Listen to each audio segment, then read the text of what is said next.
অন্তর্দৃষ্টি, বাহ্যিক দৃষ্টি। অন্তর্দৃষ্টি কারা দেখেন? মহৎগণ, উত্তমে উত্তম বৈষ্ণব, কনিষ্ঠং মধ্যম উত্তমে আবার উত্তমে উত্তম, তারা অন্তর্দৃষ্টি দেখেন। বলছে তার গুণগুলো কী কী আছে দেখবে। গুণগুলো আছে ভগবত সেবা, গুরু বৈষ্ণবের সেবা এবং আনুগত্য জীবনটা খুব উত্তম জীবন। আর গুরু বৈষ্ণবকে না মেনে অনধিকারী করা মানে অপরাধ। সেই জন্য তিনি কি করলেন? তাকে হরিনাম করলেন। করার পর দেখলেন সে নামের তার সবাইকে উদ্ধার করলেন। মহতের শ্রীমুখে শুদ্ধ হরিনাম তো সবাইকে উদ্ধার করে নামের শক্তি ক্রিয়া তদ্রূপ। সেই জন্য অনুষ্ঠান সমাপ্ত হয়ে গেল। তখন গুরুদেব তিনি কী করলেন? এবারে প্রত্যাবর্তন করলেন। তখন বললেন, আমি তো সবাইকে যা কম বেশি নাম শ্রবণ করালাম, এক পাপিষ্ঠ তিনি গৃহের মধ্যে অন্ধকার কূপের মধ্যে আছেন, তাকে তো একটু নাম শোনাতে হবে, না উদ্ধার হবে না।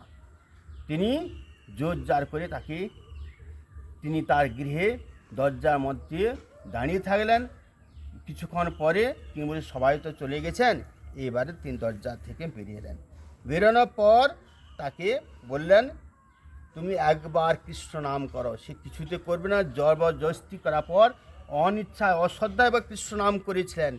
সে নামের মহিমার তদ্রূপ তিনি নাম করেছিলেন। করার পর চলে গেলেন গুরুদেব, তিনি তার আশ্রমে ফিরে চলে গেলেন। দৈবাৎবশত 5-6 দিন পর তার ছোট ভাই মৃত্যু হলো। মৃত্যু হওয়ার পর তখন তাকে নিয়ে চলে গেলেন কোথায়? যমের দুধগুলো যমরাজের কাছে নিয়ে চলে গেলেন।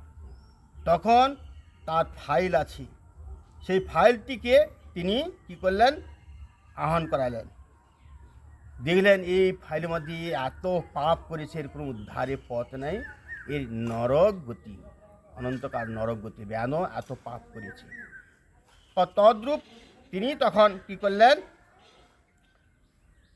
তুমি ঠিক আছে। তিনি যমরাজ তো পরম বৈষ্ণব, তিনি তখন জিজ্ঞেস করছেন, তাহলে আপনি বলুন, আমি যে সাধুর সঙ্গে 1 সেকেন্ডের মধ্যে তার শ্রীমুখে একবার অশ্রদ্ধা অনিচ্ছা অবহেলায় কৃষ্ণ নাম করেছিলাম, তার ফলটা কী? তখন যমরাজ বলছে, আমি এই কথা বলতে পারবো না। তখন কি করলেন? মহাদেব কাছে গেলেন। মহাদেব তখন বললেন, এই নামের মহিমা তো আমি বলতে পারছি না। তখন যমরাজ এবং মহাদেব তিনি তাকে নিয়ে চলে গেলেন কোথায়? ব্রহ্মার কাছে। ব্রহ্মা বলছে, কী ব্যাপারে পাপীকে আমার কাছে এনেছেন? যমরাজ এবং মহাদেব পরম বৈষ্ণব তিনি তখন বললেন, এ পাপী যে অবহেলা অনশ্রদ্ধা অনিচ্ছায় যে কৃষ্ণ নাম করেছে, তার ফল কী? তখন তিনি বললেন, এই নামের মহিমা আমি বলতে পারছি না। প্রভু, আপনি বলতে পারছেন না? আপনি চতুর্মুখে পঞ্চমুখে সহস্রমুখে হরিনাম করছেন, ভগবানের নাম করছেন, নামের মহিমা আপনি বলতে পারছেন না? চলুন প্রভুর কাছে। তখন গোবিন্দের কাছে গেলেন। গোবিন্দ বলছে, কী ব্যাপার? ব্রহ্মাজি, মহাদেব এবং যমরাজ এই পাপীকে আমার কাছে নিয়ে এলেন, কী ব্যাপার? তখন বলছে, কি একবার তিনি অনশ্রদ্ধা সাধু মুখে অশ্রদ্ধায় অবহেলা অনিচ্ছায় যে কৃষ্ণ নাম করছে, তার ফল কী? ও তাই নাকি? তখন তিনি বলছে, এই পাপীকে নিয়ে এসো। নিয়ে কী বলে?